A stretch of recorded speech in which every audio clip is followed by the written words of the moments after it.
people ask me how I got into credit repair, they usually expect me to say, I saw a business opportunity. The truth is, I didn't. It started after my divorce. My credit wasn't where I wanted it to be. I remember looking at my credit reports and feeling overwhelmed. I had questions that nobody seemed willing to answer. Everywhere I looked, someone was promising a quick fix, a secret loophole, or guaranteed results. I didn't need promises.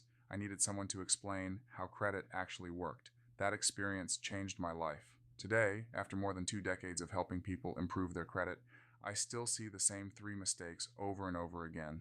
The first mistake is believing there's a magic solution. There isn't. Credit repair isn't about sending one letter and waking up with an 800 credit score. If someone tells you they can remove everything from your credit report, be careful. The goal isn't to erase accurate information. The goal is to make sure everything being reported is accurate, complete, and fair. The second mistake is waiting too long. I can't tell you how many people call me after they've already been denied for a mortgage, a car loan, or an apartment. At that point, they're trying to solve a problem under pressure. I always tell people it's much easier to prepare before you need your credit than after you've already been turned down. The third mistake is thinking credit repair is something someone else does for you. Yes, I can help review your credit reports, identify inaccurate information, and create a strategy, but improving your credit is a partnership. If you're still making late payments, maxing out your credit cards, or applying for new credit every month, it's going to be much harder to see long-term success. Credit repair starts with understanding your habits. When I rebuilt my own credit, I realized something important.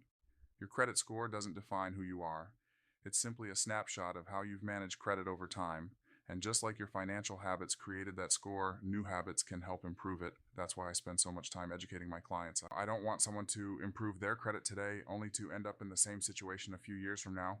I want them to understand why their score changes, what affects it, and how to make better financial decisions moving forward. If you're feeling overwhelmed and don't know where to start, you're not alone. Almost every client I work with felt the same way in the beginning.